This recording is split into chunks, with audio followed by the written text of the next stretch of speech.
Good morning friends, இது உங்கள் friends sports academy. Daily கண்ட ஃபஸ்ட்டில் இன்றைக்கி என்ன பார்க்க போகிறோம் அப்படின்னா 29 மே 2024 புதன்கிழமை இன்றைக்கி கண்ட ஃபஸ்ட் தான் பார்க்க போகிறோம். இதுக்கு முன்னாடி வந்து பார்த்திங்கன்னா நம்ம டெய்லி கண்ட ஃபஸ்ட் வீடியோ அப்லோட் பண்ணியிருக்கோம். பார்க்காதவங்க பார்த்து நோட்ஸ் எடுத்து வச்சுக்கோங்க. அது மட்டும் இல்லாமல் நம்ம சேனல் சப்ஸ்கிரைப் பண்ணுங்கள், சப்போர்ட் பண்ணுங்கள்.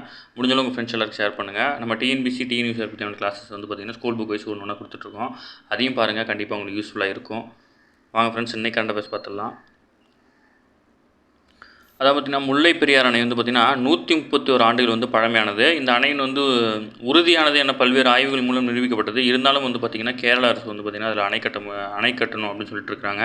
மேற்கு தொடர்ச்சி மலையில் பெரியாற்றின் குறுக்கே கட்டப்பட்டுள்ள இந்த அணைக்கு பதிலாக வந்து பார்த்திங்கன்னா கேரளத்தின் இடுக்கி மாவட்டத்தில் பீருமடே அப்படின்ற தாலுக்காவில் 37 ஹெக்டேர் பரப்பளவு வந்து பார்த்திங்கன்னா புதிய அணை கட்டுவது தொடர்பான முன்மொழி வந்து கேரள அரசு வந்து மத்திய சுற்றுச்சூழல் துறை அமைச்சகத்துக்கு வந்து அனுப்பிச்சிருக்கிறாங்க. இதை பற்றி டீட்டெயில் தான் டெய்லி வந்துட்டுருக்கு. கண்டிப்பாக இதை பற்றி டீட்டெயில் பார்த்துக்கோங்க. நம்மளும் டெய்லி பார்த்துட்ருக்கோம். அது கூடவே சேர்த்து எழுதிக்கோங்க. அடுத்து வந்து பார்த்திங்கன்னா சவார்கர் அவருடைய பிறந்தநாள். நேற்று வந்து பார்த்திங்கன்னா சுதந்திர போராட்ட வீரர் விடி சவார்கர் அவருடைய பிறந்தநாள். அவருடைய முழு பேர் என்ன அப்படின்னா விநாயக் தாமோதர் சர்வாக்கர். ஓகேங்களா, இது மட்டும் தெரிஞ்சுக்கோங்க. மற்றபடி டீட்டெயில் ஒன்றும் பெருசாக இல்லை இதில். அடுத்து வந்து பார்த்திங்கன்னா சேவா பாரதி அமைப்பு சார்பில் பார்த்திங்கன்னா உணவு தங்குமிடத்துடன் இலவச சுய தொழில் பயிற்சி, அதாவது பார்த்திங்கன்னா எல்என்டி நிறுவனத்தோட இந்த அமைப்பு வந்து இணைந்து கன்ஸ்ட்ரக்ஷன் ஒர்க்கை பற்றி வந்து பார்த்திங்கன்னா ஒரு கிளாஸஸ் வந்து கொடுக்குறாங்க. இதில் வந்து பார்த்திங்கன்னா ஃபுல் அண்ட் ஃபுல் ஃப்ரீ தான். இதில் வந்து பார்த்திங்கன்னா 2000 பேர் வந்து ஒரே டைமில் வந்து படிக்கிற அளவுக்கு பெரிய இன்ஃப்ராஸ்ட்ரக்சர் இருக்குதுன்னு சொல்லியிருக்கிறாங்க. இதில் வந்து பார்த்திங்கன்னா உங்களுக்கு வந்து ஃபுட்டு, அகாமடேஷன் வித் யூனிஃபார்ம் எல்லாமே வந்து ஃப்ரீயாக ப்ரொவைட் பண்ணிடுவாங்க. நீங்கள் வந்து உங்களை முன்பதிவு செஞ்சுக்கிறதுக்கு இந்த நம்பருக்கு கால் பண்ணால் போதுமானது. கால் பண்ணிட்டா இது வந்து படித்தவங்க யாரும் முயற்சி பண்ணுவாங்கன்னா இது வந்து கட்டட வேலை செய்கிறவங்க எப்படி கட்டடம் கட்டுறது, கம்பி கட்டுறது, இந்த மாதிரி ஒர்க்கு தான் அவங்க சொல்லித்தராங்க. சரிங்களா, டெக்னிக்கலாக எதுவும் சொல்லித்தரல. அடுத்து வந்து பார்த்திங்கன்னா அதாவது பார்த்திங்கன்னா கலர் மண்ணை வளமாக மாற்றுறதுக்கான வழிமுறைகள் வந்து நிறைவேற்றிருக்காங்க. நம்ம கலர் மண்ணை என்னென்னு தெரிஞ்சுக்கிட்டால் போதுமானது. கலர் மண்ணில் வந்து பார்த்திங்கன்னா 15% அதிகமான சோடியம் உப்பு வந்து நிறைஞ்சிருக்கும். அப்படி இருந்தால் அந்த மண் வந்து பார்த்திங்கன்னா கலர் மண் அப்படின்னு அழைக்கப்படுது. 15% அதிகமான சோடியம் உப்பு நிறைஞ்சிருக்கும். இதன் காரணமாக மண் வந்து பார்த்திங்கன்னா இறுகி காற்றோட்ட வசதி குறைவதால் வந்து பார்த்திங்கன்னா பயிர்கள் வேர்கள் வந்து வளர்ச்சி பாதிக்கப்படுது. மேலும் இந்த மண்ணில் வந்து பார்த்திங்கன்னா அமிலக்காரத்தன்மை வந்து 8.5 அப்படின்ற அளவில் வந்து ரொம்ப அதிகமாக இருக்கும். ஓகேங்களா, இந்த மண்ணின் நுண்ணுயிர்களின் பெருக்கும் செயல்பாடும் ரொம்ப கம்மியாக தான் இருக்கும். நுண்ணுயிர்கள் வாழ முடியாது. சரிங்களா, இதுதான் கலர் மண். அது நமக்கு வந்து பார்த்திங்கன்னா மண்கள்ன்ற டாபிக் இருக்குது. ஓகேங்களா, ஜாகிரஃபியில் இருக்குது. அடுத்து கலைஞரின் கனவு இல்லம் அப்படின்னு ஒரு திட்டம் இருக்குது. ஒரு வீட்டுக்கு ரூபாய் 3.10 லட்சம் அப்படின்ற அளவில் வந்து பார்த்திங்கன்னா தமிழ்நாடு முழுவதும் 1 லட்சம் காங்கிரீட் வீடுகளை கட்டும் திட்டம் தான் வந்து பார்த்திங்கன்னா கலைஞர் இல்லம் திட்டம். ஓகேங்களா, இதில் யார் யார் எலிஜிபிளாக இருக்காங்க, யார் யார் எலிஜிபிளாக இல்லைன்னு சொல்லிட்டு கொடுத்துருக்காங்க. உங்களுக்கு வேணும் அப்படின்னா ஃப்ரெண்ட்ஸ் போலீஸ் அகாடமி டெலிகிராம் சேனலில் வந்து இந்த பிடிஎஃப் இருக்கும். இதை வியூ பண்ணி உங்களுக்கு தேவையான டீட்டெயில் நீங்கள் தெளிவாக படிச்சுக்கலாம். அடுத்து வந்து பார்த்திங்கன்னா தொடர்ந்து வந்து பார்த்திங்கன்னா தீ விபத்து நிறைய ஏற்பட்டிருக்கு. அதை பற்றி டீல் கொடுத்துருக்காங்க. குஜராத் மாநிலம் ராஜ்கோட்டில் உள்ள பொழுதுபோக்கு விளையாட்டு மையத்தில் ஏற்பட்ட தீ விபத்தில் சிக்கி 4 சிறுவர்கள் உட்பட 27 பேர் உயிரிழந்திருக்காங்க. அடுத்த சில மணி நேரத்தில் வந்து பார்த்திங்கன்னா டெல்லியில் வந்து பார்த்திங்கன்னா தனியார் குழந்தைகள் நல மருத்துவமனையில் தீ விபத்தில் ஏற்பட்டு 7 பச்சிளம் குழந்தைகள் வந்து உயிரிழந்திருக்காங்க.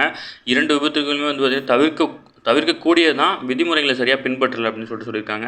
இதில் வந்து பார்த்திங்கன்னா இந்தியாவிலே இது வரைக்கும் ரொம்ப அதிகபட்சமான தீ விபத்தில் உயர்ந்தது எங்கே அப்படின்னா 1995ஆம் ஆண்டு ஹரியானா மாநிலம் மண்டி அப்படின்ற இடத்துல வந்து பார்த்திங்கன்னா அங்கே ஏற்பட்ட தீ விபத்தில் வந்து பார்த்திங்கன்னா ஒரேடியாக 300 பேர் மரணம் அடைஞ்சிருக்காங்க அந்த தீ விபத்தில். இதுதான் வந்து இந்தியாவிலே பதிவு செய்யப்பட்ட மிக அதிகமான தீ விபத்தில் உயிரிழந்தவங்களோட எண்ணிக்கை ரொம்ப அதிகம். சரிங்களா, அடுத்து வந்து பார்த்திங்கன்னா கடந்த 1999ஆம் ஆண்டு வந்து பார்த்திங்கன்னா பிப்ரவரி மாதம் வந்து 21ஆம் தேதி பாகிஸ்தானின் லாகூரில் நடைபெற்ற உச்சி மாநாட்டில் வந்து பார்த்திங்கன்னா இந்தியாவும் பாகிஸ்தானுடைய வந்து லாகூர் ஒப்பந்தம் வந்து கையெழுத்தானது.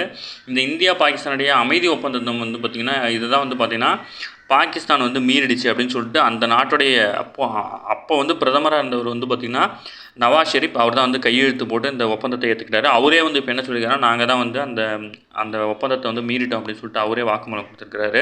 இதில் வந்து பார்த்திங்கன்னா இந்த ஒப்பந்தத்தை மீறினதன் காரணமாக தான் வந்து பார்த்திங்கன்னா 1999ஆம் ஆண்டு வந்து பார்த்திங்கன்னா கார்கில் போர் ஏற்பட்டது முக்கிய காரணம். ஓகேங்களா, இது ஹிஸ்டாரிக்கல் பேக்ரவுண்டு தெரிஞ்சு வச்சுக்கோங்க. அடுத்து வந்து பார்த்திங்கன்னா ரஷ்யா உக்ரைன் இடையே போர் நடக்குது. அதே மாதிரி இஸ்ரேல் ஹமாஸ்கஸ் இடையே வந்து போர் நடக்குது. இது மட்டும் தெரிஞ்சுக்கோங்க. இதை பற்றி டீட்டெயில் நம்ம டெய்லியும் படிச்சுட்ருக்கோம். டெய்லியும் ஏதாவது புது டேட்டா வந்துச்சுன்னா தான் நான் சொல்லுவேன். பழைய டேட்டா நம்ம சொல்ல தேவையில்லை. நீங்கள் அதுலேயே அட்டாச் பண்ணி எழுதி வச்சுக்கோங்க. மொத்தமாக ஒரு பேஜில் வந்து ரஷ்யா உக்ரைன் போர், இஸ்ரேல் ஹமாஸ் 4 அப்படின்னு மட்டும் நோட் பண்ணி வச்சுக்கோங்க. அப்படி கீழே ஒரு டேட்டாவை எழுதிக்கலாம். அடுத்து வந்து பார்த்திங்கன்னா மத்திய பிரதேசத்தில் வந்து பார்த்திங்கன்னா 67 செவிலியர் கல்லூரிகளை வந்து மூடி இருக்கிறாங்க. ஓகேங்களா, நர்சிங் காலேஜ் இருக்குல்ல, அது மூடிருக்காங்க. மத்திய பிரதேச மாவட்டத்தில் 31 மாவட்டங்களில் உள்ள 66 செவிலியர் கல்லூரிகளை மூட வந்து அந்த மாநில அரசு வந்து உத்தரவிட்டிருக்குது. ஓகேங்களா, இதில் வந்து பார்த்திங்கன்னா பல்வேறு செவிலியர் கல்லூரிகள் வந்து பார்த்திங்கன்னா முறையான உள்கட்டமைப்பு வசதி இல்லை அப்படின்னு சொல்லிட்டு மிகப்பெரிய ஊழல் நடந்திருக்கிறதாகவும் சொல்லி வந்து பார்த்திங்கன்னா கல்லூரிகளை மூடிருக்காங்க.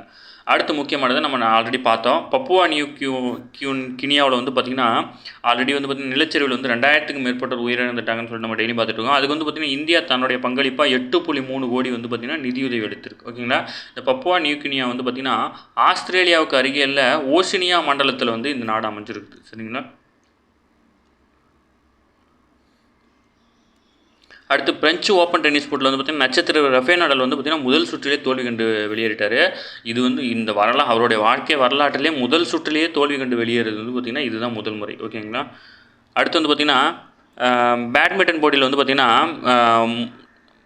பிரான்ஸ் வீராங்கனையான ஆலிஸ் கார்னெட் அவர் வந்து பார்த்திங்கன்னா சர்வதேச டென்னிஸ்லேருந்து ஓய்வு பெறுவதாக அறிவிச்சிருக்காரு.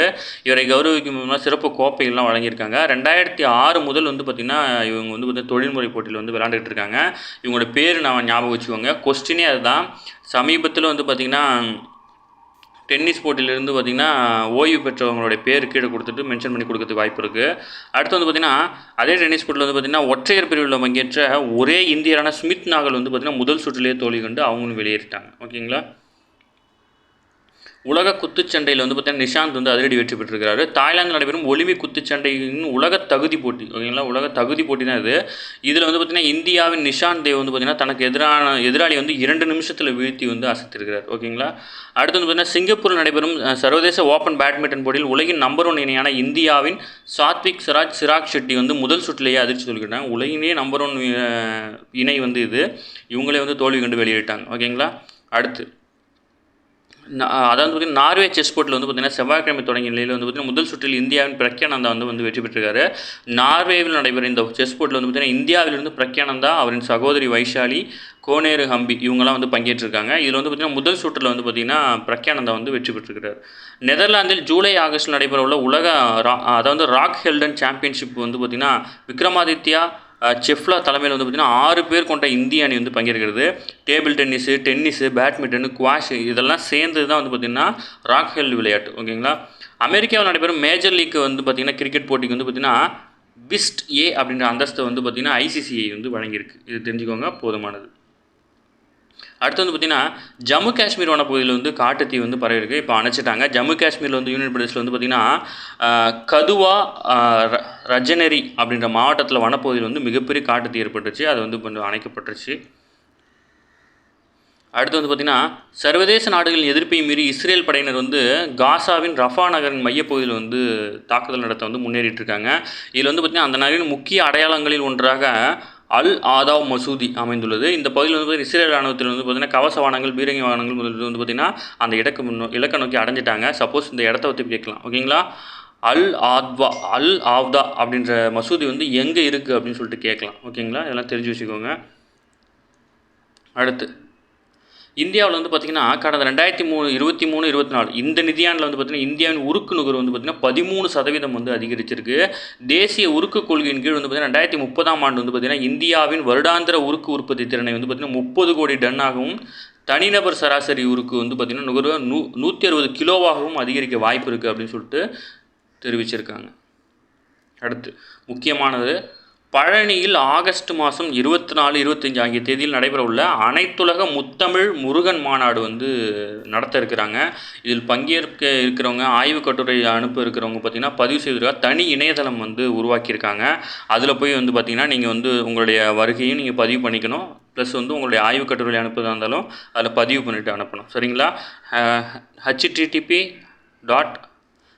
வந்து போட்டு முத்தமிழ் முருகன் மாநாடு 2024.com அப்படின்ற இணையதளத்தில் தான் வந்து நீங்கள் பதிவு பண்ணணும். இதில் பதிவு பண்ணிட்டுருந்தீங்கன்னா தான் உங்களுக்கு அனுமதி அங்கே வழங்கப்படும். சரிங்களா, அடுத்து வந்து பார்த்திங்கன்னா அக்னிபான் திட்டம் வந்து 3வது முறையாக ஒத்தி வச்சுருக்காங்க. இதை நம்ம டெய்லி அடிக்கடி பார்க்குறோம். தனியார் புத்தாக்க நிறுவனங்கள் தயாரித்த அக்னிபான் சார்ட்டட் ராக்கெட் ஏவுதல் வந்து பார்த்திங்கன்னா தொழில்நுட்ப காரணமாக 3வது முறையாக ஒத்தி வைக்கப்பட்டிருக்கு.